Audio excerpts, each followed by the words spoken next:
9/11 Truth challenges some of our most fundamental beliefs about our government and about our country. When your beliefs are challenged or when two beliefs are inconsistent, cognitive dissonance is created. 9/11 Truth challenges the beliefs that our country protects us and keeps us safe and that America is the good guy. My name is Bob Hopper, and I have a PhD in clinical psychology from the University of Cincinnati. For the past 29 years, I've been a licensed PhD clinical psychologist in Boulder, Colorado. When your beliefs are challenged, fear and anxiety are created. In response to that, our psychological defenses kick in, and they protect us from these emotions. Denial, which is probably the most primitive psychological defense, is the one most likely to kick in when our beliefs are challenged. Something like this go. Many people respond to these truths in a very deep way. Some have a visceral reaction like they've been punched in the stomach. To begin to accept the possibility that the government was involved is like opening Pandora's box.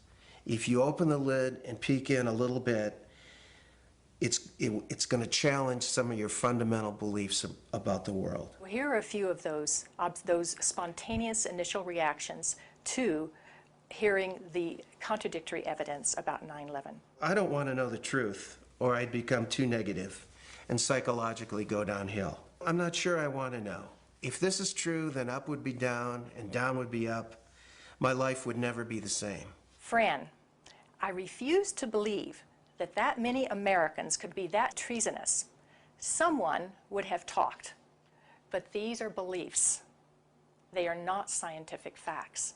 But these beliefs do keep us from looking at the empirical evidence. So whenever we say, I refuse to believe, we can be sure that the evidence that's coming our way is not bearable and that it's conflicting with our worldview much too much. Denial protects people from this kind of anxiety. As I thought about all of these responses, I realized that what is common to every one of them is the emotion of fear. People are afraid of being ostracized, they're afraid of being alienated, they're afraid of being shunned, they're afraid of their lives being inconvenienced, they'd have to change their lives, they're afraid of being confused, they're afraid of psychological deterioration, they're afraid of feeling helpless and vulnerable, and they're afraid that they won't be able to handle the feelings that are coming up. None of us want to feel helpless and vulnerable, so we want to defend ourselves. And the way we often do that is with anger. So then we become angry. And when we become angry, then we become indignant. We become offended. We want to ridicule the messenger. We want to pathologize the messenger. And we want to censor the messenger. So how can we overcome this resistance and denial? The first thing is to meet people where they're at.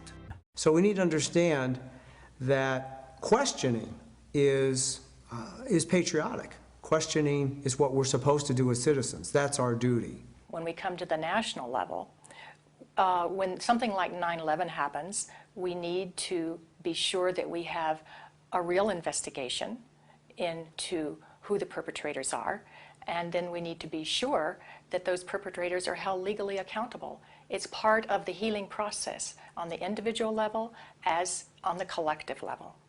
We need the truth in order to heal. We need the truth in order to heal. We need the truth in order to heal. We need the truth in order to heal.